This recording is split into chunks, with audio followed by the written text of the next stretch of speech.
Y algo que sigue llamándome poderosamente la atención de cada varón de Dios, cada persona, cada varón o mujer en las Escrituras, que tuvo una visión del trono, que tuvo una visión de lo que las cortes celestiales está hablando, de lo que en las cámaras secretas del rey se está gestando.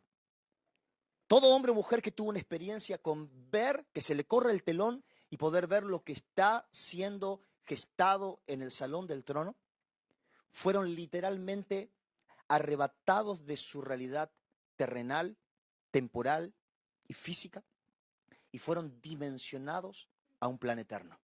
¿Cuántos lo pueden ver conmigo? Amén. Literalmente dice Isaías, capítulo 6, que estaba en el año que había muerto el rey Usías.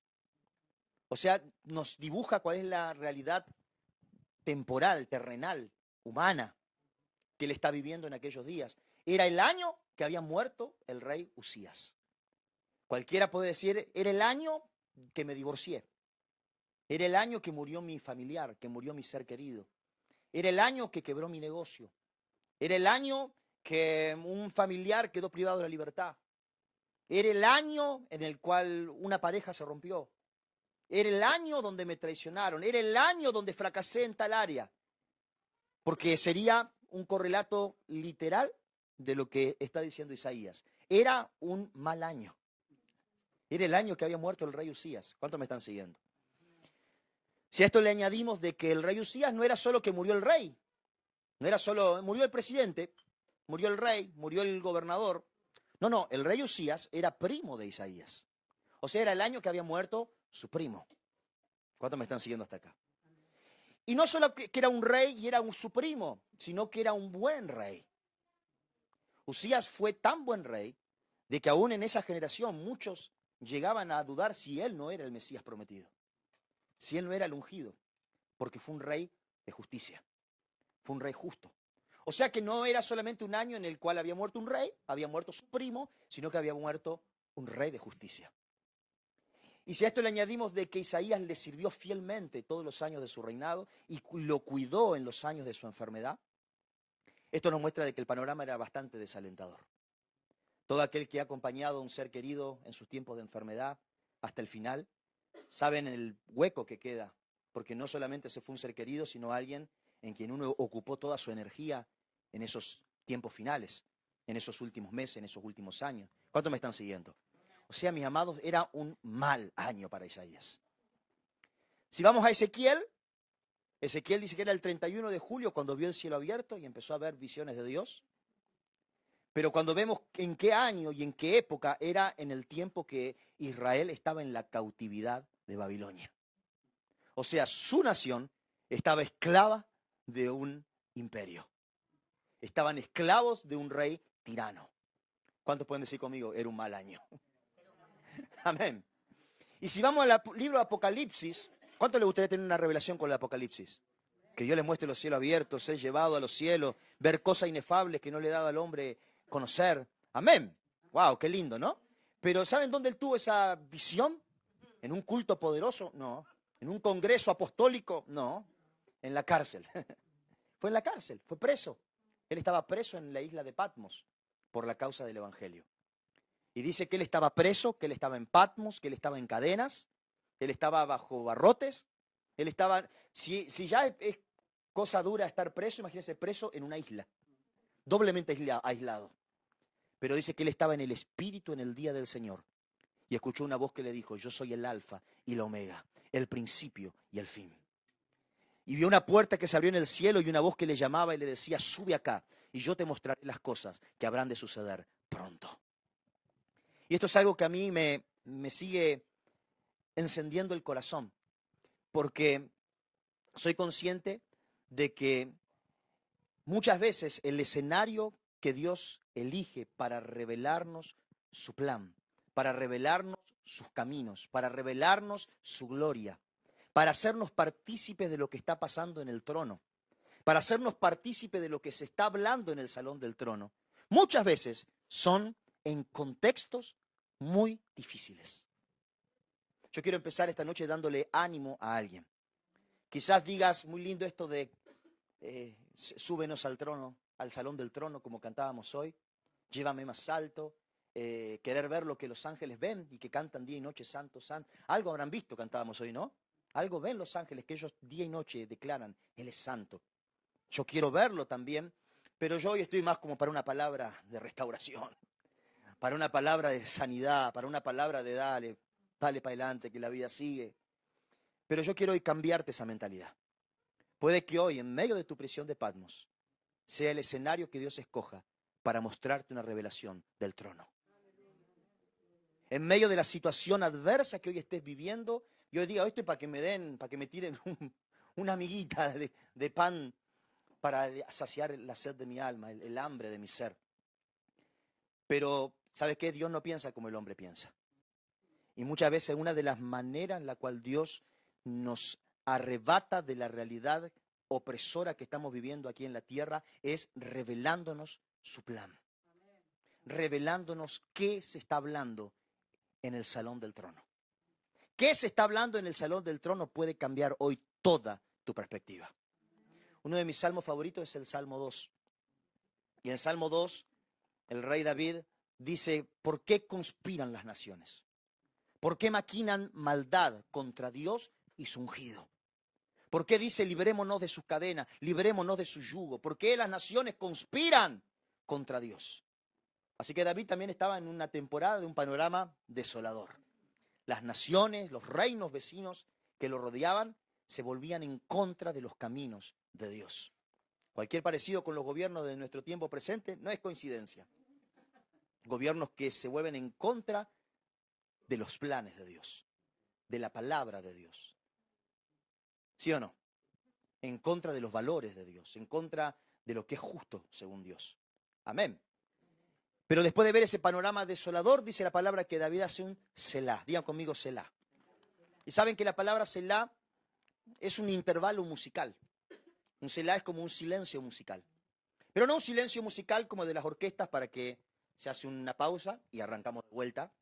Qué linda la pausa. No, es una pausa intencional. Digan conmigo una pausa intencional. Posiblemente esta noche sea una noche de una pausa intencional. Necesitas una pausa intencional. Yo estuve orando mucho por la reunión de hoy. Y una de las cosas que más el Espíritu me guiaba a interceder era contra ruido mental. Ruido en la mente. Yo oraba y casi que podía escuchar un murmullo de muchas voces. Un murmullo de mucho ruido, de muchas situaciones, de muchas circunstancias. Hay una película que se llama Alexander y un día malo, terrible, muy malo. Y es una película donde al nene le pasa en ese día de todo. Se le enferma la hermana, a él no me acuerdo qué le pasa, que él creo que lo enyesa, no me acuerdo, todo, de todo le pasa. Hasta en el cumpleaños trajeron una ambientación de Australia y se le escapó un canguro, había un cocodrilo en la piscina, todo, ese día era un día terrible. ¿Cuánto han tenido un día terrible, malo, muy malo? Y esos días, algunos no han tenido un día terrible, malo, muy malo. Algunos tienen una semana terrible, mala, muy mala. Algunos vienen de un año terrible, malo, muy malo. Pero ¿cuántos saben que un día malo puede generar un ruido en nuestra mente? Que uno no piensa con claridad. Que alguien te hace una pregunta, perdóname, yo ahora no te puedo contestar. No tengo lucidez para razonar lo que te quiero contestar. ¿Cuántos me están siguiendo? Y saben que esa es una de las estrategias favoritas del enemigo, llenarnos de tanto ruido que no podamos conectarnos con lo verdadero. Que no podamos conectar con lo que da un norte a nuestra vida. No podamos conectar con una luz que alumbre nuestro camino. ¿Cuántos me están siguiendo? Y David en sus salmos volcaba su corazón. Y si algo yo te puedo animar es volcar tu corazón en la presencia de Dios. Derramá tu corazón. Amén. Aprovechá estos tiempos de culto, de reunión. No te sabés la canción, no importa. Llorá. Clavate en el piso. Derramate. Decís, Señor, aquí estoy. Yo suelto todas mis ansiedades, mis afanes. Como quien sabe que hay un lugar donde hay respuesta. ¿Cuántos pueden decir amén? La palabra dice, no se preocupen por nada, oren por todo. O sea que la medicina para la preocupación es orar. Orar, mis amados. Hoy los psicólogos se llenan, sin desmerecer el trabajo de los psicólogos, se llenan de plata solo por escuchar a la gente. Y hay veces que no te dicen nada, pero dicen, no sé, pero yo me siento más aliviado. Solo la catarsis libera el corazón, aunque todavía no te dieron ninguna respuesta. ¿Cuántos me están siguiendo? ¿Cuánto más si la catarsis lo hacemos delante del único que tiene respuesta para nuestra vida? ¿Cuántos pueden decir amén? Amén. Así que David descargaba su corazón, dice en el Salmo 2, ¿por qué conspiran las naciones? ¿Por qué se sublevan los reinos? ¿Por qué dicen liberémonos de Dios, de su Mesías? Liberémonos de su yugo, liberémonos de su cadena. Pero después de hacer un Selah, dice, pero el que está sentado en el trono se ríe de ellos. Se burla, porque sabe que sus maquinaciones no llegarán a ningún lado. Que de pronto se encenderá su ira y él destruirá toda maquinación de maldad. ¿Cuántos pueden decir amén? De vuelta, hablamos de Isaías. El año que murió el rey Usías, él vio el trono. Y escuchó los planes del trono. Y escuchó al que estaba sentado en el trono decir, pero ¿a quién enviaremos? Y él pudo decir, heme aquí, envíame a mí. De pronto ya no estaba en su realidad física, terrenal, cotidiana, de ese muy mal año que murió el rey Usías, sino que ahora le estaba escuchando lo que el trono estaba hablando. Y podía decir, Padre, cuenta conmigo. ¿Cuántos pueden decir amén? Yo me imagino que las oraciones de Isaías a partir de ahí empezaron a cambiar. A partir de ahí oraba, Señor, consuélame. Mi primo murió, el rey Usías murió, el ungido murió. Pero a partir de ahora él ya tenía algo por qué orar. Porque él escuchó lo que el trono de Dios estaba hablando para la tierra. Los planes que Dios tenía para las naciones en esa hora. Isaías empieza a profetizar del Mesías. Empieza a decir, un niño nos es nacido, un hijo nos es dado, el peso del principado sobre su hombro. ¡Wow! ¡Qué tremendo! Su nombre será admirable consejero, Padre eterno, príncipe de paz. ¡Wow! Él empezó a ver que había una esperanza para Israel, y no solo para Israel, sino para las naciones de la tierra. Amén. De la misma manera que Isaías, de la misma manera que Ezequiel, de la misma manera que el apóstol Juan en Apocalipsis, David, después de ver la realidad terrible que estaba viviendo las naciones en aquel momento, él ahora vio que el que está sentado en el trono se ríe, de que Dios tiene un plan, de que él dice, yo ya establecí mi ungido sobre Sión. ¡Wow! Yo ya establecí mi hijo en Sión. Yo ya establecí un rey sobre Sión. ¿Cuántos pueden decir amén? Él ya ha establecido tu vida en un propósito. Él ya ha plantado tu vida sobre una roca firme. No serás movido. ¿Cuántos pueden decir amén? Amén. Y amados, estos son tiempos de despertar. Estos son tiempos de despertar a lo que el trono de Dios está hablando. Amén. El título de la palabra de hoy, algunos se hicieron cruces antes de arrancar, es el día del juicio. Qué lindo título que a mí, perdón, no sé por qué se me ocurren esos. El día del juicio. Y como contaba mi esposa al principio de la reunión, estamos frente a una temporada muy particular. El día de mañana se celebra en todo el pueblo judío una festividad llamada bíblicamente Yom Teruah, y hoy en el tiempo presente llamada Rosh Hashanah, que es una de las festividades santas que el Señor instituyó al pueblo cuando salió de Egipto. Y es conocida como la fiesta de las trompetas. La fiesta de las trompetas. ¿Cuántos han visto los shofares? Esos cuernos de carnero, ¿sí? Suenan tu, tu, tu, tu, tu, tu. Me encanta hacer el sonido de shofar. Y a mi hija Sara también lo hace. Agarra cualquier cosa y hace sonido de trompeta. Hoy estaba con una bombilla. Son todos muy proféticos acá. Y literalmente era una festividad de convocatoria. A diferencia de otras festividades, es una festividad que, aun si uno le pregunta al pueblo judío, todos tienen una respuesta sutilmente diferente de cuál es realmente el fin de la festividad. Porque así como Pentecostés era la fiesta de las primicias, así como la Pascua era la fiesta de los panes sin levadura, y tenían una razón muy puntual de celebración. La fiesta de las trompetas es una fiesta que, si bien saben a qué es a lo que Dios llama en esa fiesta, no se sabe muy bien cuál es el motivo de la fiesta. ¿Cuántos me están siguiendo? Lo que se sabe es que cuando suena la trompeta, cuando llega el Yom Teruah, se hace un llamado al arrepentimiento. Se hace un llamado a hacer teyuba. Digan conmigo teyuba. Hace unos meses atrás, el amigo Nico nos enseñaba lo que era hacer teyuba. Él nos decía que la palabra arrepentíos o arrepiéntanse del Nuevo Testamento no es la misma que se usa en el Antiguo. Él nos contaba que la palabra arrepiéntanse del Nuevo Testamento, que viene del griego metanoia, significa cambien su mente, cambien su manera de pensar. Pero que hacer teyuba significa volver al origen. Volver al origen.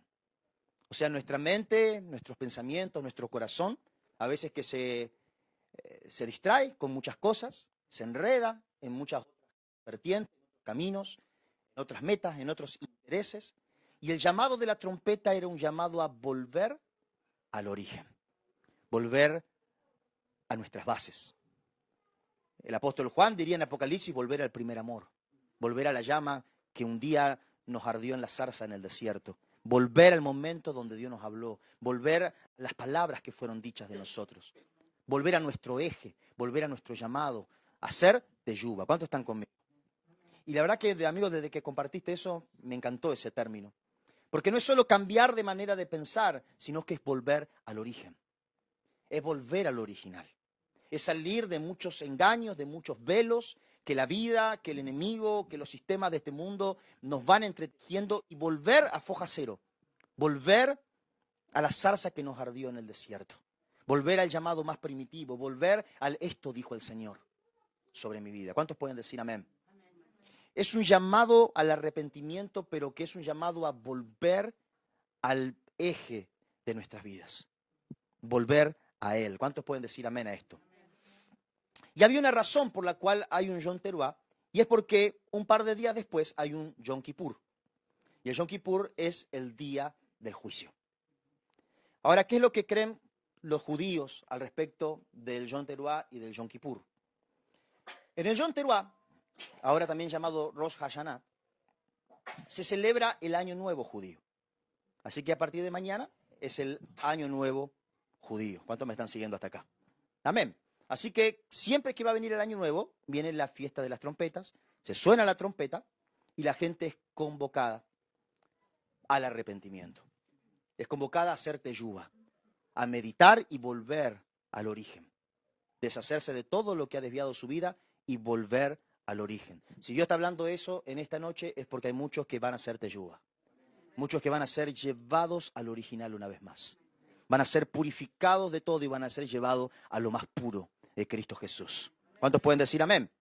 Ahora, en la creencia judía, los que no creen en el que Jesús es el Mesías, que todavía esperan un Mesías, ellos hacen cada año esto porque ellos creen que cuando llegue el Yom Kippur, que viene ahora en los primeros días de octubre, el día del juicio, se abre lo que se llama en el pensamiento judío el libro de la vida.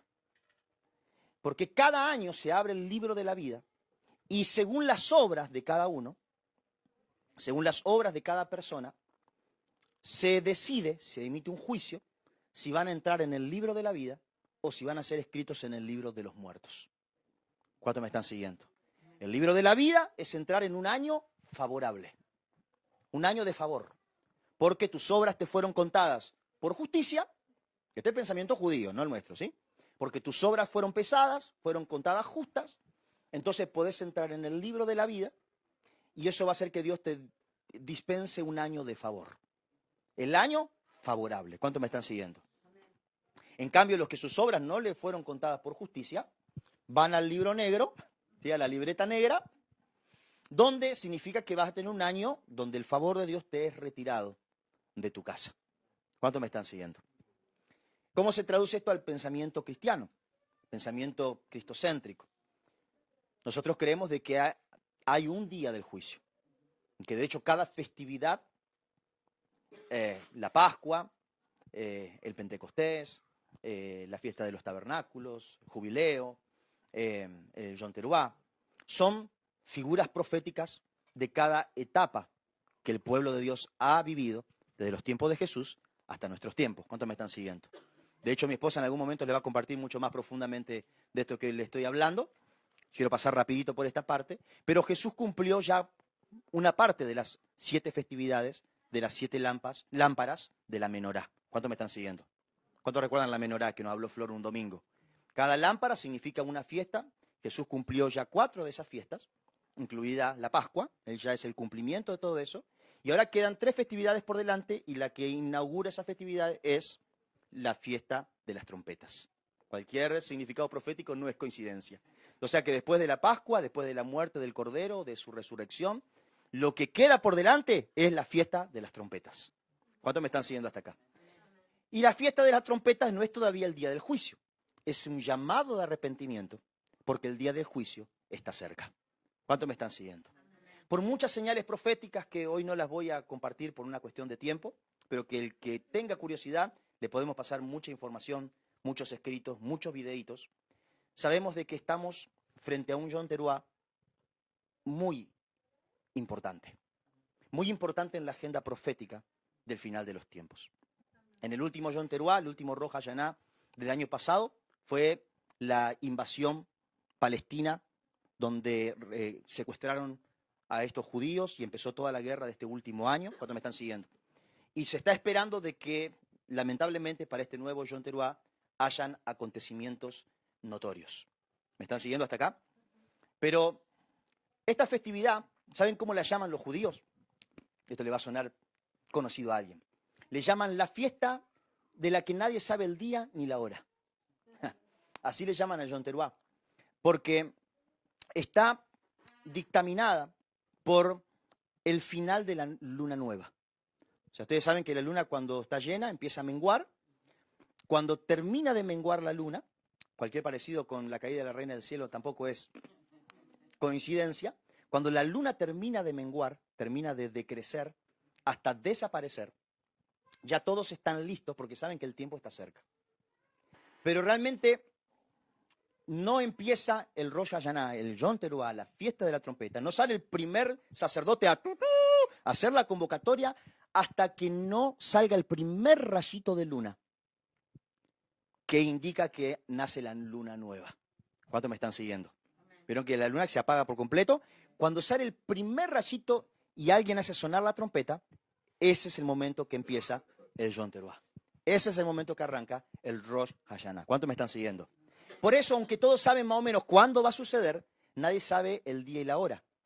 Porque depende de que dos testigos, cualquier sombra y figura de los dos testigos de Apocalipsis tampoco es coincidencia, se necesita que dos testigos vean y atestiguen, valga la redundancia, de que ya empezó el año nuevo. Y es ahí donde se suena la trompeta. Entonces puede sonar en cualquier hora. Todos saben más o menos cuándo es el tiempo. Como Jesús dijo, prueben los tiempos. ¿Cuántos me están siguiendo? Vean como la higuera, ustedes saben por ver la hoja cuándo está a punto de dar fruto. De la misma manera, prueben los tiempos, pero realmente no es hasta que suena la trompeta que no empieza ese día. ¿Cuántos me están siguiendo hasta acá? Amén. ¿Qué les quiero decir con todo esto, mis amados? Es que estamos frente a una temporada de Yom Teruá. Estamos frente a una temporada de llamado. Estamos frente a una temporada donde Dios está llamando con voz de mando y de trompeta. ¿Cuántos me están siguiendo hasta acá? La trompeta tenía un significado de voz de mando y de convocatoria para el pueblo judío. Ellos sonaban las trompetas para distintas situaciones, llamado para la reunión, para reunirse en el templo, llamado para reflexionar, llamado para ir a la guerra. La trompeta tiene una voz de mando que el pueblo judío sabe reconocer. ¿Me están siguiendo? No había alguien gritando por ahí, ¡empieza la reunión! ¡Vamos, salgan de las tiendas! Sino que cada toque de trompeta tenía un código de sonido que el pueblo lo tenía interiorizado y sabía responder al llamado de la trompeta. ¿Cuántos me están siguiendo? Sabían cuando el llamado de la trompeta era para la guerra. No salían con la Biblia bajo el brazo cuando sonaba ese sonido de trompeta. Sabían cuando el sonido de trompeta era para la guerra y no para ir a la reunión. Sabían cuando era para ir a la reunión y no para ir a la guerra. No sacaban las espadas cuando se hacía un llamado a hacer teyuba. ¿Cuántos me están siguiendo? Sacaban sus mantos e iban a arrepentirse a la presencia de Dios. ¿Cuántos me están siguiendo hasta acá? ¿Qué quiero decir con esto? De que hay un código de sonido en la voz de mando de Dios, que el que tiene oídos para oír, lo oye y lo reconoce. Lo oye y lo reconoce. Yo declaro en el nombre de Jesús que tu espíritu despierta. Que tu espíritu despierta a los códigos de sonido de la voz de Dios. Yo declaro que todo desfasaje de temporada, de prepararnos para una temporada y no discernir para qué está sonándonos la trompeta en esta temporada, empieza a ser alineado en el nombre de Jesús. Y el pueblo empieza a andar a la voz de mando de lo que la trompeta está indicando en los cielos espirituales. ¿Cuántos pueden dar gloria a Dios por eso? Amén. ¿Saben que es como el impulso de la mente cuando manda una información a un miembro? Ustedes saben que el cerebro no le tenemos que decir a la mano, da vuelta a la página. ¿Sí o no? Sino que hay un impulso de la mente, del sistema nervioso, que hace que la mano se mueva sin que nadie le hable, porque el que está conectado a la cabeza sabe reconocer la voz de mando del Espíritu. ¿Cuántos pueden decir amén? Amén. Y hemos entendido en estos tiempos que el Señor está pasando revista a su ejército para el día de la batalla. Amén.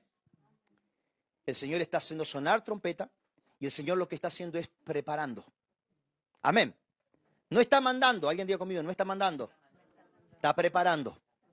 Digan de vuelta, no está mandando, está preparando. Amén. Por eso el Señor está mandando a hacer teyuba, está purificando. El Señor está llamando a un cambio de mente. El Señor está llamando, hablábamos ayer, a un cambio de odre. El Señor está llamando a un cambio de mentalidad. El Señor está liberando toda levadura que no pertenece a su levadura, de modo que seamos llenos de su levadura. ¿Cuántos pueden decir amén? Él está pasando revista a sus tropas para el día de la batalla.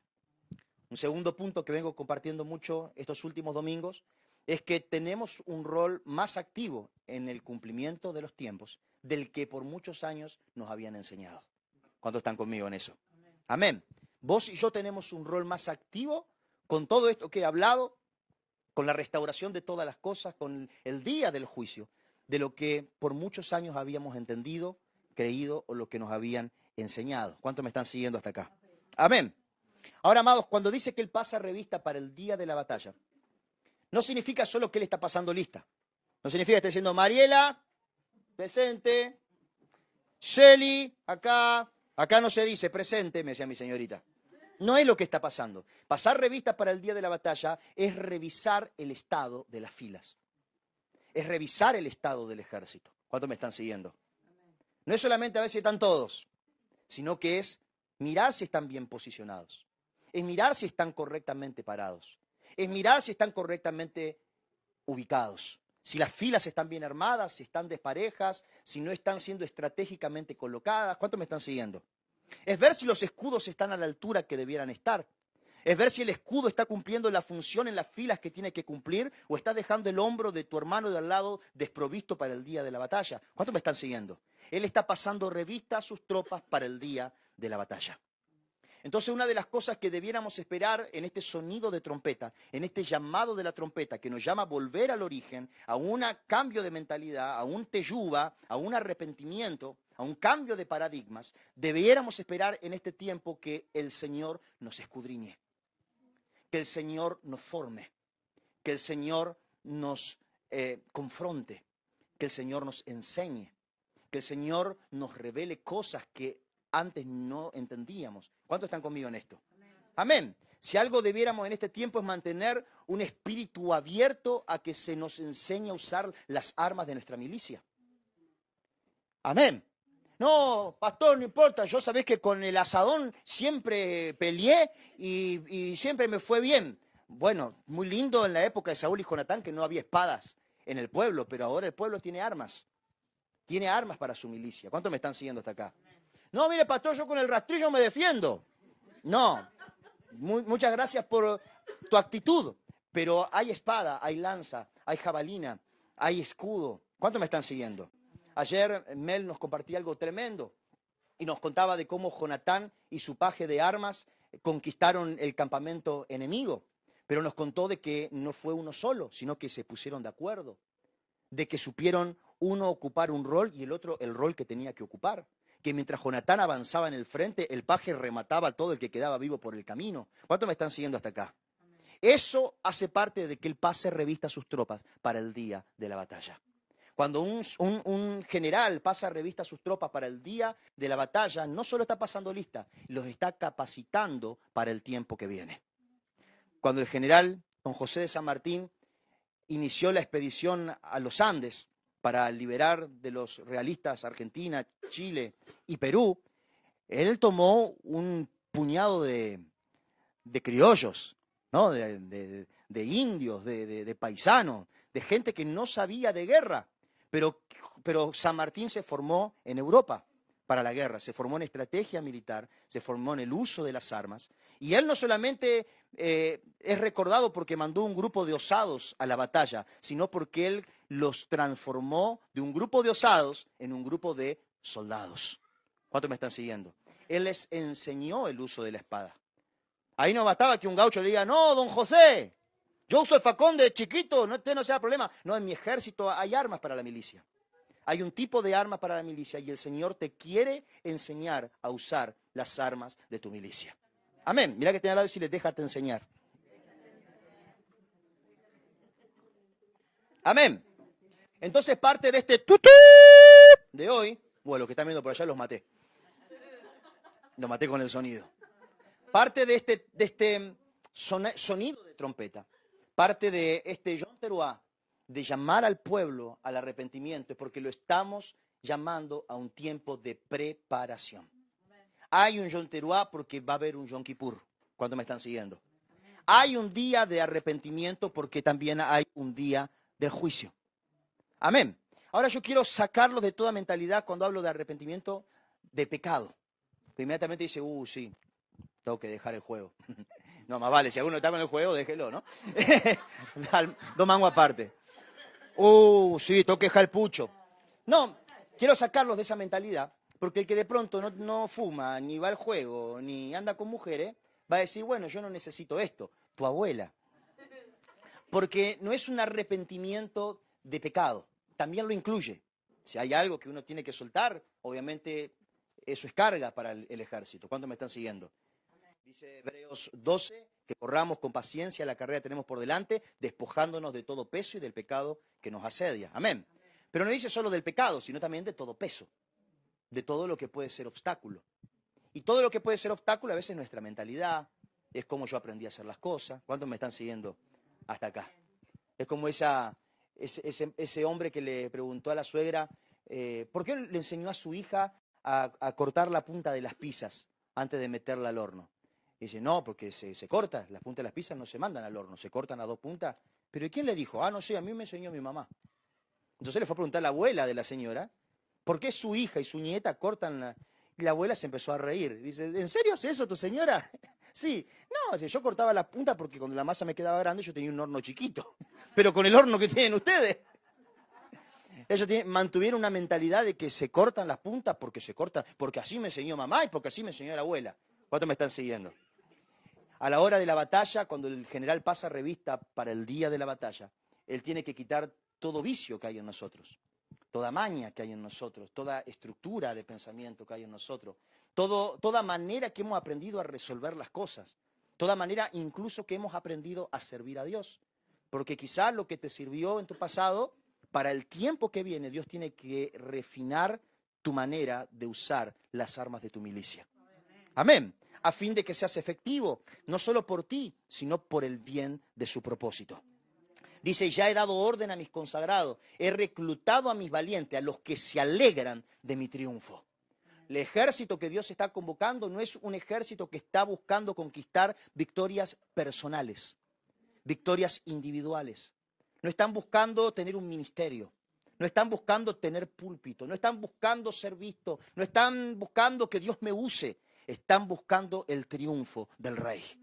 Están buscando el triunfo del reino de los cielos. Amén. Y gloria a Dios si te toca ser el Jonatán aguerrido que marcha al frente o el paje que va de atrás y le va cubriendo la espalda. ¿Cuántos pueden decir amén? Porque seas el paje o sea Jonatán, es por el bien de su propósito. ¿Cuántos dicen gloria a Dios por eso? Amén. Por eso parte también del tutú de arrepentimiento es morir a nuestro egocentrismo.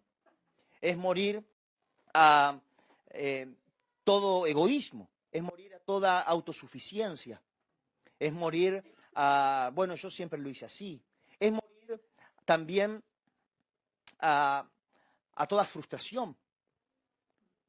Porque ¿cuántos conocen los que cuando no le salió un gol a mitad del partido dice, bueno, yo no juego más? No tiene respeto por su equipo. No, quédate porque hay un equipo que juega con vos. ¿Cuántos me están siguiendo? Amén. Es morir a toda ofensa. Porque en un ejército hay momentos donde alguno te va a pisar el pie porque estamos caminando. ¿Cuántos me están siguiendo?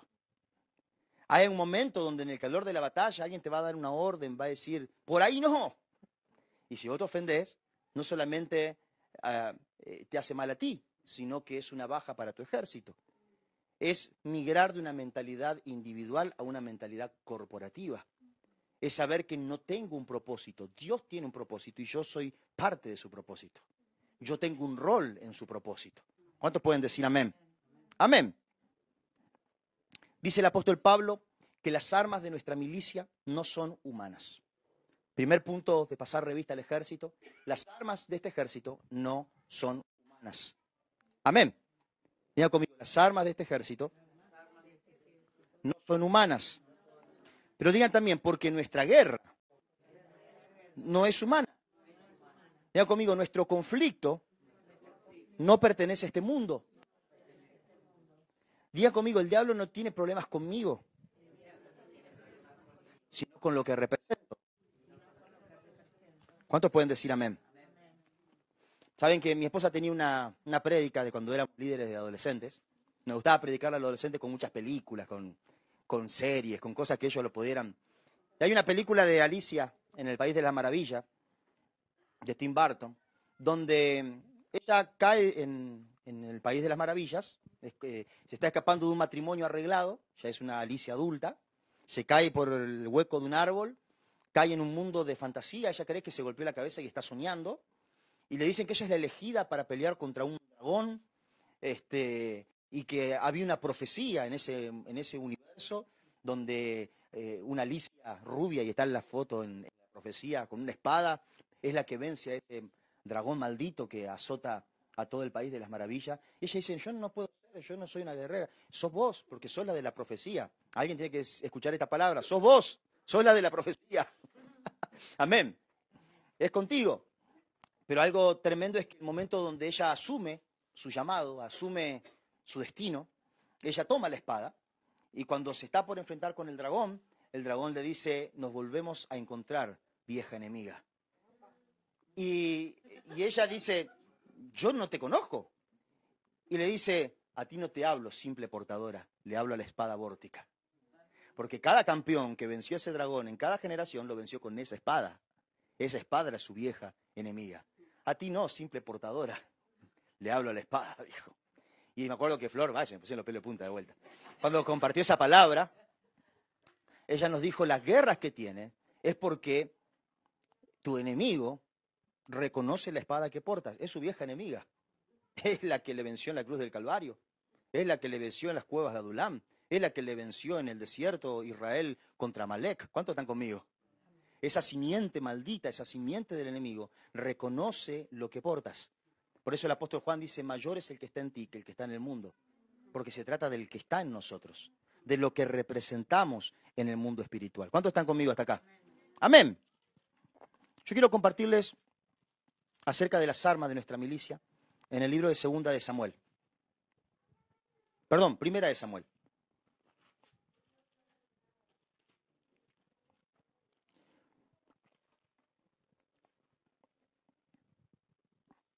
Capítulos 24, 25 y 26. Son larguísimos y no se los voy a leer, quédense tranquilos. Pero yo no quería dejar de compartírselos para que ustedes los puedan leer tranquilos en sus casas. ¿Amén? Si alguno no sabe qué hace en la semana, léase estos capítulos. Primera de Samuel, capítulos 24, 25 y 26. Muestra tres historias del rey David. La primera muestra la primera vez que Dios lo libra de Saúl, en las cuevas. La segunda muestra la historia de David, Abigail y Nabal. Y la tercera es la segunda vez que Dios lo libra a David de Saúl en el campamento enemigo. ¿Me siguen hasta acá? Porque David descubrió de que él no peleaba una guerra humana, sino de que él peleaba una guerra espiritual. ¿Me están siguiendo hasta acá? David descubrió que él no peleaba una guerra humana. Ya me encanta David. Los que me conocen saben que me encantan las historias de David. Cada amigo, en una época me decía, vos predicás más de David que de Jesús. Porque la historia de David para mí es el evangelio en lo cotidiano. Porque tenía los mismos líos que tenés vos y que tengo yo. ¿Cuántos me están siguiendo hasta acá? A veces Jesús nos queda un poco lejos, ¿no? Pero David tiene la misma vivencia que tenemos nosotros. Un padre que lo menospreció, un hijo loquito, traicionero, celoso, tiene pasiones que lo llevan a veces a meter la pata. ¿Cuántos me están siguiendo hasta acá? Y así todo, Dios lo llama a un varón conforme a su corazón. Y me gusta mucho revisar sus salmos, cómo él vivía las realidades que les tocaba afrontar, porque también nos dejan correr un velo de la realidad espiritual que había detrás de las vivencias humanas, naturales y cotidianas que a él le tocaba vivir. ¿Cuántos están conmigo hasta acá? Los que más o menos conocen la historia de David saben que desde el momento que él fue ungido, se levantó toda clase de persecución contra su vida. ¿Cuántos están conmigo hasta acá? Amén. Desde el momento que empezó a mostrarse el depósito de gloria que había en él, dice la palabra que Saúl se llenó de celos contra él y que lo quería matar. ¿Cuántos se acuerdan de esto? Quería aniquilarlo porque se daba cuenta que Dios estaba con él. Y hace unos días descubrí que los libros de Primera y Segunda de Samuel fueron escritos por los profetas. Y que el libro de las crónicas, Primera y Segunda de Crónicas de los Reyes, fueron escritas por los sacerdotes.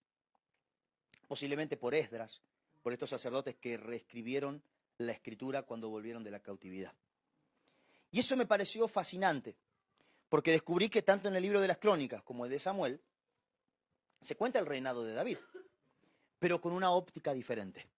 ¿Cuántos me están siguiendo hasta acá? Porque no es lo mismo la historia contada por un sacerdote que contada por un profeta. El sacerdote Esdras relató los hechos del reinado de David.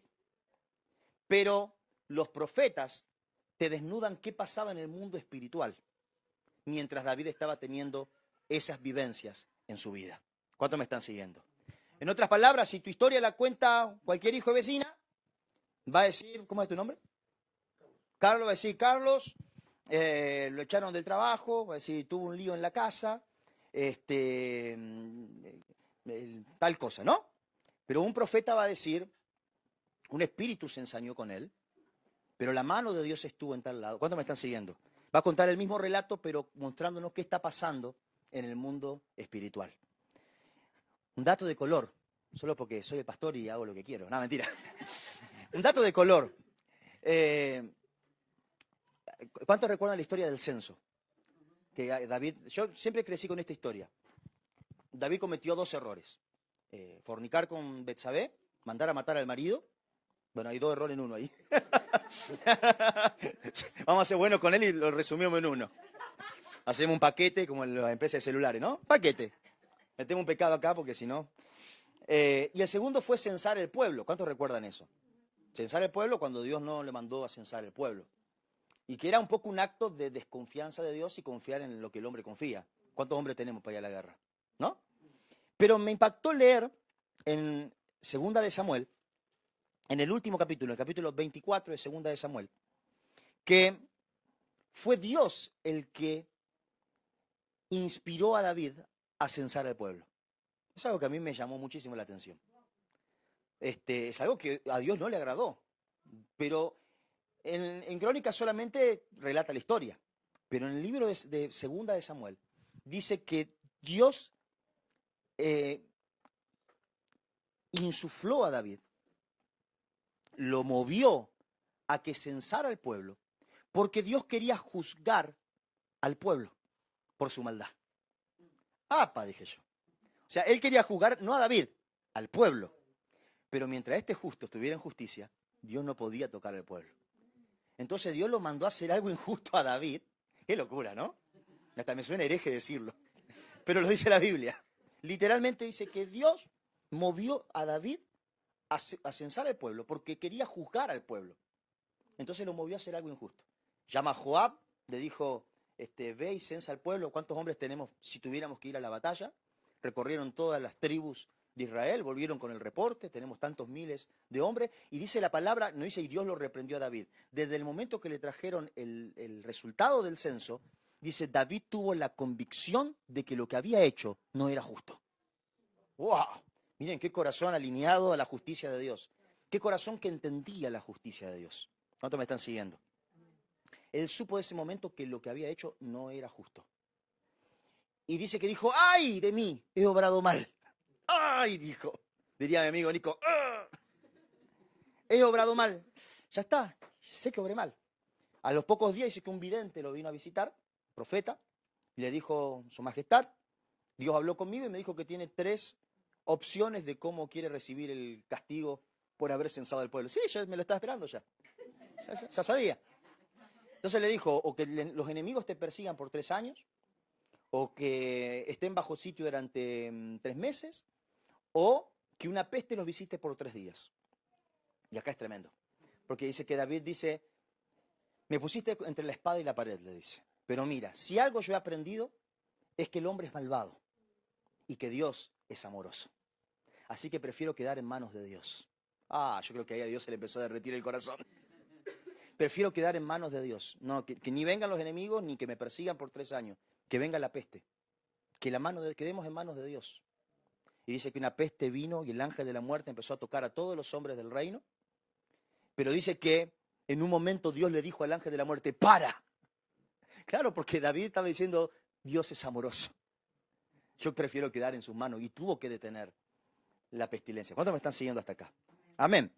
De esta manera el libro de Samuel, el 1 y 2 de Samuel, nos muestra el trasfondo espiritual de qué estaba pasando cuando David manda a censar al pueblo.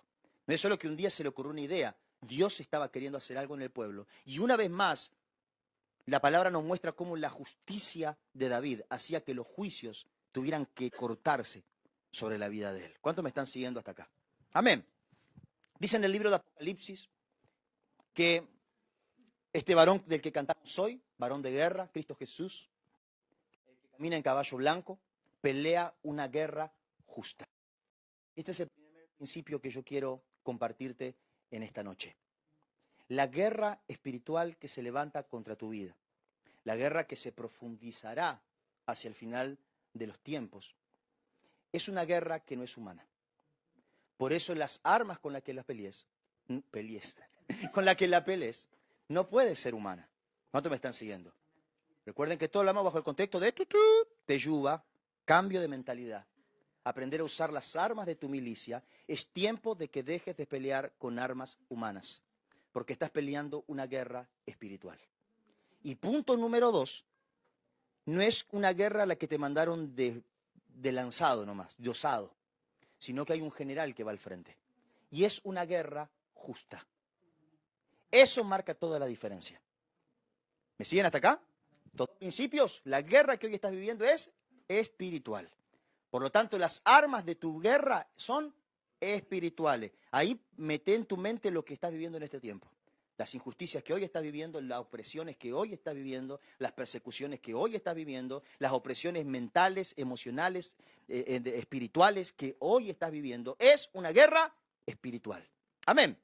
No, es mi hija que está re loca. No, es espiritual. ¿Cuántos me están siguiendo? No, es mi jefe que está reendemoniado. Sí, está reendemoniado, pero es espiritual. La razón por la cual Saúl levantaba su espada, su lanza contra David, es, si leemos las crónicas de los reyes, y porque tenía celos. Pero si leemos Samuel, es porque había una unción sobre David. ¿Cuántos me están siguiendo? Es porque había un ungimiento, es porque él tenía la espada.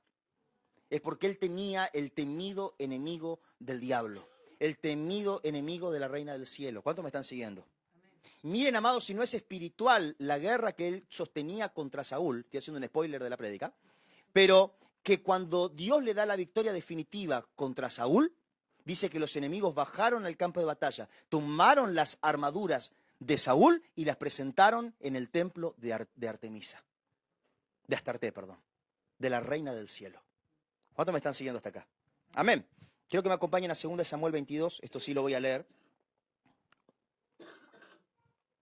Dice, David dedicó al Señor la letra de esta canción cuando el Señor lo libró de Saúl y de todos sus enemigos. Amén. Yo declaro que tú también cantarás un cántico nuevo en el día de que Dios te libere de tus adversarios, de lo que hoy está oprimiendo tu vida. ¿Cuántos dicen amén? Profetizo sobre los que están en las casas, un cántico nuevo en tu boca cuando seas libre de toda opresión que ahora está oprimiendo tu vida. Esta es la canción que él cantó.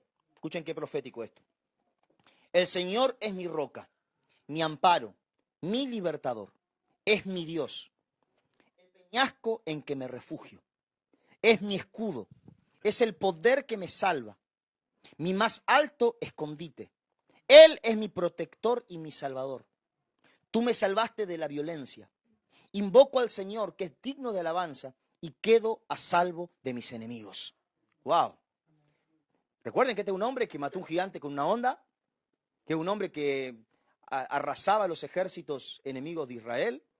La multitud cantaba, Saúl mató a 1000 y David mató a 10.000. Pero en el día de la aflicción, él decía, Dios es mi roca. Él es mi escudo, en Él pongo mi confianza. Él es mi protector, mi salvador. Tú me salvaste de la violencia. Invoco al Señor, que es digno de alabanza, y quedo a salvo de mis enemigos. Este salmo lo cantó David cuando Saúl lo andaba persiguiendo con sus ejércitos para matarlo. ¿Me están siguiendo? Las olas de la muerte me envolvieron. Los torrentes destructores me abrumaron. Me enredaron los lazos del sepulcro y me encontré ante las trampas de la muerte. En mi angustia invoqué al Señor. Llamé a mi Dios y Él me escuchó desde su templo. Alguien tiene que decir amén esa palabra. En mi angustia, ¿qué hice? Invoqué al Señor. Llamé a mi Dios y Él me escuchó desde su templo. Mi clamor llegó a sus oídos. La tierra tembló, se estremeció, se sacudieron los cimientos de los cielos, se tambalearon a causa de su enojo. Por la nariz echaba humo, por la boca fuego consumidor. Lanzaba carbones encendidos. Rasgando el cielo descendió, pisando sobre oscuros nubarrones. Montando sobre un querubín, surcó los cielos y se remontó sobre las alas del viento. De las tinieblas y de los cargados nubarrones hizo pabellones que lo rodeaban. De su radiante presencia brotaron carbones encendidos. Desde el cielo se oyó el trueno del Señor, resonó la voz del Altísimo. Lanzó flechas y centellas contra mis enemigos, los dispersó y los puso en fuga. A causa de la reprensión del Señor y por el resoplido de su enojo, las cuencas del mar quedaron a la vista. Al descubierto quedaron los cimientos de la tierra. Extendiendo su mano desde lo alto, tomó la mía y me sacó del mar profundo. Me libró de mi enemigo poderoso, de aquellos que me odiaban y que eran más fuertes que yo. En el día de mi desgracia me salieron al encuentro, pero mi apoyo fue el Señor. Me sacó a un amplio espacio, me libró porque se agradó de mí. ¡Wow! Vean que él no dice, no, yo estaba en una cueva y Saúl me andaba persiguiendo como un loco. Él dice, lazos del Seol me rodearon. Pero Dios habló desde los cielos y el mar retrocedió. Y quedaron expuestos los abismos de la tierra. ¡Wow! Él vio la liberación espiritual alrededor de él, porque él sabía que las batallas que él peleaba no eran humanas, eran espirituales.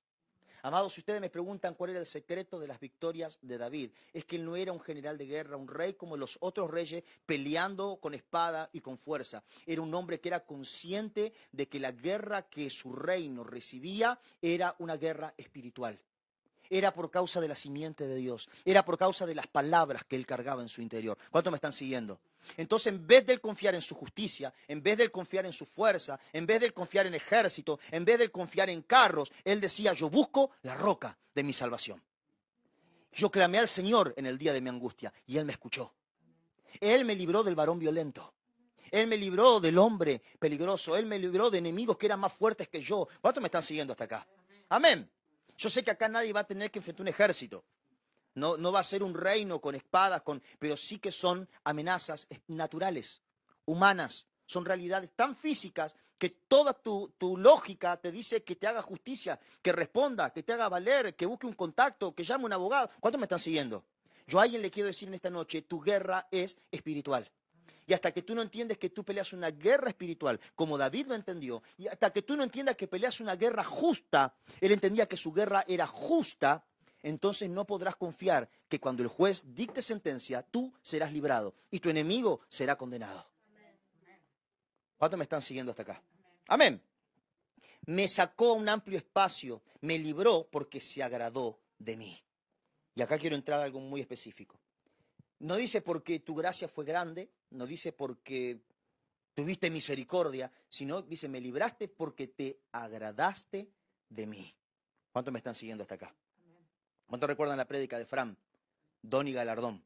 Nos decía que el pueblo en el desierto, el maná, el agua de la roca, lo recibía por don. Era regalo. Eso, San Juan no merecía nada, en realidad. ¿Sí o no? Era la pura gracia y amor de Dios por ellos. Pero tomar la tierra prometida, para Josué y Caleb, digo bien, era galardón. Era una recompensa. Ellos creyeron a las palabras y su fe en los cielos les fue tomado por justicia. Son justos. Le creen a las palabras de Dios. ¿Cuántos me están siguiendo hasta acá? David dice, tú me libraste porque te agradaste de mí. El Señor me ha pagado conforme a mi justicia. Me ha premiado conforme a la limpieza de mis manos. Retengan estas palabras. Conforme a mi justicia. Las victorias que vienen sobre tu vida es conforme a la justicia que sea hallada en ti. Es conforme a la limpieza de tus manos. ¿Me siguen? Pues he andado en los caminos del Señor. No he cometido mal alguno, ni me he apartado de mi Dios. ¡Oh! O sea, cuando en medio de esas luchas, de esas persecuciones, de esas pruebas de fuego, Dios veía que él guardaba sus palabras, no se apartaba de él. La fe de David le era tomada por justicia en las cortes celestiales. Y Dios le daba victoria con cada enemigo, porque se agradaba de él. ¿Cuántos dicen amén? Presentes tengo todas tus sentencias, no me he alejado de tus decretos. He sido íntegro ante él y me he abstenido de pecar. El Señor me ha recompensado conforme a mi justicia, conforme a mi limpieza delante de él. ¿Me siguen? Ahora yo le voy a hablar del contexto humano, de qué estaba viviendo David cuando relata este salmo. Porque dice, me salvaste del mar profundo, retiraste la olas. Alguien va a decir que estaba naufragando David. No, ese es el contexto espiritual que él estaba viviendo. Lo que David realmente estaba viviendo era persecución de Saúl con su ejército. Y eso es lo que está en 1 Samuel 24, 25 y 26, que le mandé que lo lean en su casa. Amén. Pero para resumirles la historia, dice que David estaba escondido en las cuevas y Saúl andaba como lobo endemoniado buscando a David para matarlo. Andaba con su ejército y dice que a mitad de la noche se le aflojó el vientre. No dice así, pero es lo que pasó. Fran dice, es lo único que tiene parecido a Saúl, me dice. Lo flojito de vientre. Y dice que Saúl entró en reversa a la cueva a hacer sus necesidades. Miren, ¿qué más expuesto un enemigo que entre con las nalgas peladas, en reversa, y donde estás vos con todo tu ejército? ¡Oh! Más de un afligidor, si ustedes se lo entregan así. Mínimo foto y a Instagram. No, que hay gente santa. Pero que alguien quede expuesto, que alguien quede que mintió y que fue claro que mintió y esta oportunidad para... ¿Cuántos me están siguiendo? O de que alguien dejó ahí una colita suelta y vos te podés aprovechar, vos podés... No, colita suelta no fue el mejor ejemplo que di, ¿no? ¿Me están siguiendo? Voy a salir de este sitio engorroso en el que me metí. Estaba entregado para que él haga justicia por sus manos. Y es más, David evidentemente tenía profecías que decían que Dios le entregaría a sus enemigos en sus manos. Así que los amigos de David, le decían, hey David, acá se cumplen tus palabras. Se cumple la palabra que Dios te dio, que entregaría a tus enemigos en tus manos. Y dice que él cortó con la espada el borde del manto de Saúl, pero en ese momento esa misma convicción que el día del censo. Dijo, Dios me guarde de tocar siquiera el borde del manto del ungido de Jehová. Y lo dejó ir. Dice que Saúl se fue de la cueva, pero David, ¿qué hizo? Tomó el pedazo de manto que le cortó y dijo, ¡Saúl! Dice que cuando Saúl lo ve, que está en la misma cueva donde él acaba de hacer sus necesidades, dice, David, hijo mío. ¿Cuántos me están siguiendo? Eso es algo que a mí me impacta poderosamente. Lo endemoniado que Saúl está, pero en momentos como que recobra lucidez y dice, David, hijo mío. ¿Cuántos me están siguiendo hasta acá? David, hijo mío. Y David levanta el pedazo de manto y le dice, hoy Dios te entregó en mis manos. Y yo podría haber cobrado justicia por mis manos, pero para que veas que yo no tengo nada contra ti y que no tienes de qué temer de mí y que yo jamás te traicionaría, ni a ti ni a tu casa, yo te muestro que te corté el manto y podría haberte quitado la vida y no lo hice. ¿Cuántos me están siguiendo? David no peleaba con armas humanas. Él buscaba ser hallado justo en la presencia de Dios. Porque cuando le dijeron, ahí se cumplen las palabras de Dios, él dijo, no, así no es. Dios me dijo que Saúl moriría en batalla. No así. ¿Cuántos me están siguiendo? Digan conmigo, permanecer en una palabra. Permanecer en una palabra. Si te dijeron que va a ser de una manera, no lo quieras conseguir de otra. Tú espera como Dios dijo que va a ser. ¿Cuántos me están siguiendo? Amén. Así que le dice, para que veas que yo no tengo nada contra ti. Y dice que en ese momento Saúl le dice, hoy sé que tú eres justo y yo soy injusto. Hoy sé que tú serás rey de Israel, porque Dios está contigo. ¿Cuántos están conmigo acá? Amén. Lo único que te pido es que nunca deshonres mi casa, mi linaje, mis hijos. Yo sé que ya mi reino va a ser cortado de la faz de la tierra. Y David le dice, quédate tranquilo, tu casa será honrada para siempre. Wow, qué tremendo, pacto de caballeros, ¿no? Saúl se vuelve a su casa y ahí ustedes dicen, listo, Saúl ya nunca más lo va a molestar a David. Tu abuela. Acto seguido, siguen con los caballitos, David con sus soldados, y llegan a los viñedos de Nabal, a las viñas de Nabot. Y cuando él llega a ese lugar, ya sus soldados están hambrientos, eso está en el capítulo 25, están sedientos. Y David dice, miren, allá están las viñas de un señor que se llama Nabal, tiene todas estas tierras. Vayan, le dice a sus soldados, y díganle que cuando yo peleé contra mis enemigos en esta zona, yo podía haberme servido de sus viñas, y no lo hice. Podía haberme servido de sus campos, y no lo hice. Más aún, guardé su terreno de los enemigos, sin que él sepa siquiera quién soy yo. Recuérdale que yo fui justo para con él, y que ahora lo único que le pido es que reciba a mis soldados, y que les dé algo para comer. Así que los soldados van con esta encomienda, se presentan a este hombre Nabal, y le dicen, nosotros somos enviados por David, nuestro Señor, y nos dice que en los tiempos de la guerra él no tomó nada de tu campo, que él aún guardó tu campo de los enemigos, hoy lo único que te pide es que nos des de comer. Y dice que Nabal dice, ¿y quién es David? ¿Quién lo conoce a David? Ahora cualquier esclavo se escapa de su amo y se hace un nombre en el desierto y dice que es señor de alguien. No, yo no lo conozco a David. Así que estos hombres vuelven con David y le dicen, no, dice que ni te conoce y que no te va a ayudar. Dice que David se llena de enojo, porque David entendía de justicia. Y entendía que ese hombre no estaba revolviendo la justicia con la cual él trató su campo, sus viñas y su vida. ¿Cuántos me están siguiendo? Dice que se llena de ira. ¿Cuántos se llenaron de ira frente a una injusticia? Y dice, ahora me va a tener que escuchar. Oh, y más, yo soy un hombre de justicia. Cuando yo encima sé que tengo la razón, pregúntale a mi esposa. Si yo sé que tengo la razón, el año pasado, o el anteaño, teníamos problemas con los vecinos acá al lado.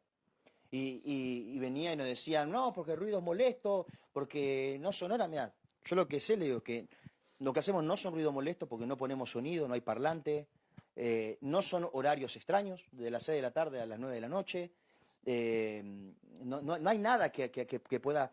Y dijo, yo no quiero llegar a otros, ¿cómo dijo? No quiero llegar a otros límites, como de llamar a la policía. Dijo, no, llama a la policía, le dije. Llama a la policía. Es más, llámala ahora, llámala acá. Que venga la policía acá, así me pongo yo.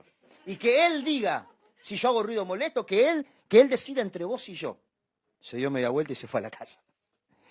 Yo sé lo que es cuando uno está en la verdad, y yo sé que ustedes también saben, acá veo unos loquitos acá. Cuando saben que tienen la razón, tu abuela que te voy a dar, ¿no? David sabía que él tenía la razón. Yo le guardé la tierra a este hombre. Cuando los enemigos pelearon acá alrededor, yo le defendí la tierra y él ni sabe quién soy yo. Yo podría haber hecho que mis soldados agarren una uva de su viñedo y yo no se lo permití. ¿Y ahora no le va a dar un poco de pan a mis soldados? Bueno, vayan y mátenlos a todos, dijo. Y quédense con lo que quieran. Y los soldados volvieron con las órdenes de David. Ah, se piró David ese día. Pero por justicia, ¿cuántos me están siguiendo hasta acá? Por la ingratitud de ese hombre. Dice que cuando los soldados vuelven a matar a todos, le sale al encuentro a Abigail, la esposa de Nabal. Y le dice, esperen, no hagan lo que van a hacer. Porque yo no estaba cuando ustedes vinieron a hablar con mi esposo. Y mi esposo es un hombre loco. Está loco, es un testarudo, es un terco. No le hagan caso. Esperen un momentito. Entonces Abigail va, busca unos panes, unas comidas, va y se los lleva a los soldados. Vayan y llévenselo a David. Y díganle que yo ahora los voy a alcanzar. Le vienen con toda la comida a David, le sale al encuentro por el camino a Abigail, dice que se postra ante David y le dice, mi señor, soy tu sierva. Yo te pido perdón por lo que mi esposo dijo de ti, por no haberte dado la comida que le pediste amablemente, pero yo quiero pedirte que por favor no mates a todos, que no hagas justicia aunque tienes derecho a hacerlo. Porque también habemos gente en las viñas de Nabal que creemos que tú eres el ungido de Dios y que tú serás el rey de Israel y estamos a tus órdenes. Y dice que en ese momento David desfalleció y dijo, ¡ay de mí que casi hago injusticia! Que casi obro injustamente, que casi la sangre me hace hacer macana. ¿Cuántos me están siguiendo? Y gracias a ti que me libraste de hacer injusticia. Porque si yo hacía justicia por mi mano, entonces yo me iba a perder de que Dios me haga justicia. ¿Cuántos me están siguiendo? Vean cómo David entendía cómo funcionaban las cortes de justicia celestiales. Que la pelota podía quedar de su lado en algún momento, o por él no actuar en justicia, la pelota podía quedar del otro lado. Y que Dios no le pueda hacer justicia en esta ocasión. ¿Cuántos me están siguiendo? Y él sabe lo grave que es no ser hallado en justicia, según lo que Dios esté hablando. ¿Me están siguiendo hasta acá? Entonces dice, gracias porque ahora yo sé que Dios me hará justicia, porque me retuviste de hacer lo injusto. Pero fue gracias a ti. Dice que Abigail volvió a su casa, el esposo le dijo, ¿dónde andaba vos? Dijo, no, le fui a llevar comida a David y a sus hombres, porque vos actuaste mal, le dice. Y el marido dice, ah, sos una tonta. Y dice que él estaba de festichola y en ese mismo momento le agarró un infarto y se cayó muerto. ¡Apa la perinola!, ¿no? Esa es la justicia. ¿Cuántos me están siguiendo? Pero Dios pudo hacer justicia porque David permaneció en justicia. Y casi no permanece en justicia. ¿Cuántos me están siguiendo? Pasan de ahí, dice que después que el marido cae muerto, Abigail hace maletas, se va con David y se casa con David. Rapidísima la ciudad, ¿no? Pero no es el tema de hoy. Acto seguido, capítulo 26, dice que Saúl, que estaba en su palacio, que ya le había perdonado la vida a David, que había declarado que él era justo, que él era injusto, que Dios seguramente le va a dar el reino a él y se lo va a quitar a él, se entera que David anda por tal tierra y prepara ejército y lo va a buscar de vuelta. A mí lo que me muestra, amado, es que hay momentos que Saúl es el ungido. Cuando vuelve en sí dice, David, hijo mío, tú eres justo, Dios está contigo, es el ungido. Es el hombre que conoce la unción, que conoce la justicia y sabe que Dios está con él. Pero cómo de vuelta algo lo vuelve a soplar. Yo te digo, hay afligidores que se levantan contra tu vida, que no son más que un soplo espiritual, que los levanta a hacer algo que te oprime en momentos determinados. Pero si tú pierdes de vista que tu guerra no es con Saúl, sino con lo que lo sopla de tanto en tanto, peleas injustamente y no peleas una guerra justa. ¿Cuándo me están siguiendo hasta acá? Amén. Y dice que Saúl sale de vuelta a buscar a David. Llega la noche, acampa, se queda con su ejército acampando y alguien le dice a David, Saúl está acampando en tal tierra. Entonces David va a mitad de la noche, desde una montaña ve el campamento, ve a Saúl durmiendo, con la lanza clavada cerca de su cabeza, con un cántaro de agua al lado de él, y él desciende con uno de sus soldados. Y cuando están al lado de Saúl durmiendo, el soldado le dice, mi señor, déjame que lo atraviese con una lanza y ya no te va a molestar más. De un solo lanzazo lo dejo clavado al piso. Literalmente así le dijo. Y dice que David le dijo, ni se te ocurra tocar al ungido de Jehová. Oh, qué tremendo. Pero vamos a llevarnos la lanza, dice. Y vamos a llevarnos el agua. Quería hacerle la misma señal, mostrarle de que él estuvo al lado de él, que lo podría haber matado, y no lo hizo. David entendía tanto la justicia, que él aprovechaba momentos donde todo se servía para que él se corra de la justicia, y aún así permanecer en las palabras de Dios. Aprovechó y se llevó las cosas, y dice que antes de salir del campamento estaba Abner, el general de Saúl. Dice que lo despierta. ¿Qué? ¿Así cuidas al ungido de Jehová? Le dijo. De paso lo retó a Abner. Yo podría haberlo matado, le dice, y vos estabas durmiendo. Y faltaba un tornillo a David, ¿no? No tiene lógica cómo él actuaba. Y lo reta por cuidar mal al ungido de Jehová. Y dice que ahí Saúl se despierta porque reconoce la voz de David. Y dice, David, hijo mío. Y dice que David le muestra el agua, le muestra la lanza y dice, ¿de quién es esta lanza? Y dice, yo podría haberte matado de vuelta. Por segunda vez Dios te entregó en mi mano. Y aún así no lo hice. Yo podría haber en mi fuerza, haber tomado mi recompensa. Yo vuelvo como rey, tengo palabra. La voz del profeta me avaló. Y aún así no lo hice, porque yo jamás te traicionaría. ¿Cuántos me están siguiendo hasta acá? Amén. Yo jamás lo haría. Y Saúl de vuelta le dice, hoy sé de que Dios está contigo y que yo soy injusto. Y Dios te hará justicia a ti y tú serás el rey de Israel. Amados, van un capítulo más adelante y Saúl muere en batalla. Saúl muere, los enemigos le despojan las armas y la presentan en el templo de Astarte. Y David nos va a cantar en el Salmo 22, me salvaste del hombre violento, me salvaste del mar profundo, me salvaste de lazos del Seol. Porque él sabía que su guerra nunca fue con Saúl, sino que fue con el Seol, fue con la muerte, fue con el abismo, me sacaste del mar profundo. Tú hablaste, yo te clamé y tú hablaste desde los cielos y el mar profundo se abrió y los abismos quedaron expuestos. ¿Cuántos me están siguiendo? Amén. ¿Y saben qué dice después de ver que él puede vencer de esta manera? Que siempre que él permanece en lo que Dios habló, su fe le va a ser tomada por justicia. Y cuando el juez haga descender el martillo, él va a ser absuelto por justo. Y el brazo justiciero de Dios va a destruir a sus enemigos. Ahora dice, el camino de Dios es perfecto. El camino de Dios es perfecto. Hay una canción que yo amo, que hace mucho que no la cantamos, que dice, aleluya, me has librado, tu camino es mejor. ¿Cuántos recuerdan esa canción? En la versión en inglés dice, aleluya, you have saved me, so much better is your way. Tu camino es mejor. Esa canción dice algo así, no sé por qué me metí en este lío. Esta canción dice algo así como, yo solo te adoré, yo solo me postré, yo solo permanecí, y tú trajiste las cabezas de mis enemigos, y lo llamaste mi victoria. Wow, eso es lo más maravilloso. Yo solo permanecí en lo que él dijo, yo solo permanecí en una palabra, yo solo confié en él. Dije, él es mi roca, mi fe fue tomada por justicia. Oh, el brazo de Dios sentenció, fui hecho justo, mis enemigos fueron castigados, trajo las cabezas de mis enemigos y lo llamó mi victoria. ¡Wow! ¿Quién puede decir conmigo, su camino es mejor? Ahora sé que el camino de Dios es perfecto. La palabra del Señor es intachable. Escudo es a Dios a los que en Él se refugian. Oh, alguien tiene que recibir esta palabra esta noche. Yo te estoy dando una clave de victoria en esta noche. Para mí no es un mensaje de cajón.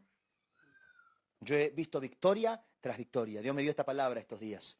De acá han ido de gloria en gloria, de conocimiento de Dios en conocimiento de Dios, de profundidad en profundidad. Pero cuando empezamos a ir de gloria en gloria, también empezamos a ir de victoria en victoria. Amén. David fue un hombre que empezó a partir de acá a ir de victoria en victoria, porque él no peleaba con armas humanas. Él se encargaba de ser hallado justo delante de Dios.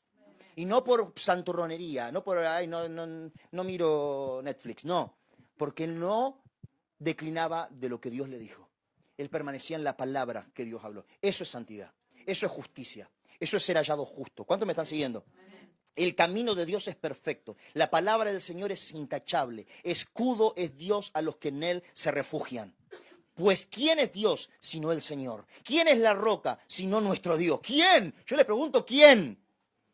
Un día yo estaba preocupado por una persona y mi amigo Fran me dijo, porque ya realmente no había nada que yo podía hacer para guardarla, para cuidarla. Me dijo, amigo, si no podés confiar en Dios, entonces ¿en quién vas a confiar? ¿En que vos lo podés cuidar? Si Dios no es suficiente para cuidarlo, ¿vos lo podés cuidar? Yo te digo, si Dios no es suficiente para cuidarlo, no hay nada que vos puedas hacer que lo pueda cuidar. No hay roca sino Dios. Yo no sé cuál es la realidad que hoy sientes que se te escapa de las manos. Si Dios no es suficiente para esa situación, ¿tú serás suficiente? Pero yo te digo que Dios es la roca. Su palabra es intachable. Escudo es a los que en Él se refugian. Pues ¿quién es Dios sino el Señor? ¿Quién es la roca sino nuestro Dios? Es Él quien me arma de valor y endereza mi camino. Oh, él ahora puede declarar esta palabra después de ver cómo Dios lo libró de algo imposible. Era el rey de una nación. Él tenía todos los ejércitos, todas las tribus, todo. Él tenía todo. Y él tenía solo un puñado de refugiados de las cuevas de Adulam. Pero él vio, y él dice, él es quien me arma de valor y endereza mi camino. Da a mis pies la ligereza del venado y me mantiene firme en las alturas.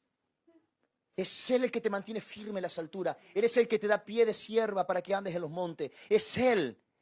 Es Él. Da a mis pies la ligereza del venado, me mantiene firme en las alturas. Adiestra mis manos para la batalla y mis brazos para tensar arcos de bronce. Tú me cubres con el escudo de qué, de bronce, no, de tu salvación. Tú me cubres con el escudo de tu salvación. Tu bondad me ha hecho prosperar. Me has despejado el camino. Un hombre que parecía que el reino era una promesa de Samuel, no era una posibilidad en el futuro, pero ahora puede decir, me has despejado el camino. Tierra fértil, Él te despejará el camino hacia el cumplimiento de toda buena obra que Él ha preparado de antemano para que anduvieses en ella. Me has despejado el camino, por eso mis tobillos no flaquean. Yo te digo, cuando empieces a experimentar esta victoria que es por la justicia, tus tobillos no flaquearán. Tus tobillos no flaquearán, sino que se afirmarán. Perseguí a mis enemigos y los destruí. No retrocedí hasta verlos aniquilados. Los aplasté por completo. Ya no se levantan. Cayeron debajo de mis pies. Yo te digo, hay una dimensión donde los enemigos caen y los aplastas y ya no se pueden volver a levantar. Hay una dimensión donde aunque pases por el fuego no te quemarás, aunque pases por las aguas no te abnegarán el paso. Nada podrá detener los caminos de Dios para tu vida. Porque no estás peleando una guerra por Eugenia, por Norita, por Luciana. Estás peleando una guerra justa. Que nació en el trono de Dios, nació en designios de Dios y eres el principal promotor de sus caminos. Ya no se levantan, cayeron debajo de mis pies. Tú me armaste de valor para el combate. Bajo mi planta sometiste a los rebeldes. Hiciste retroceder a mis enemigos y así exterminé a los que me odiaban. Pedían ayuda, no hubo quien los salvara. Al Señor clamaron, pero no les respondió. Los desmenucé, parecían el polvo de la tierra, los pisoteé como el lodo de las calles. Me has librado de una turba amotinada, me has puesto por encima de los paganos. Me sirve gente que yo no conocía. Son extranjeros y me rinden homenaje. Apenas me oyen, me obedecen. Esos extraños se descorazonan y temblando salen de sus refugios. El Señor vive. El Señor vive. Alabada sea mi roca. Exaltado sea Dios mi Salvador. Él es el Dios que me vindica. El que pone los pueblos a mis pies. Tú me libras de mis enemigos. Me exaltas por encima de mis adversarios. Me salvas de los hombres violentos. Por eso, Señor, te alabo entre las naciones y canto salmos a tu nombre. El Señor da grandes victorias a su rey, a su ungido David, y a sus descendientes les muestra por siempre su gran amor. Oh, levanta tus manos donde está, adorale.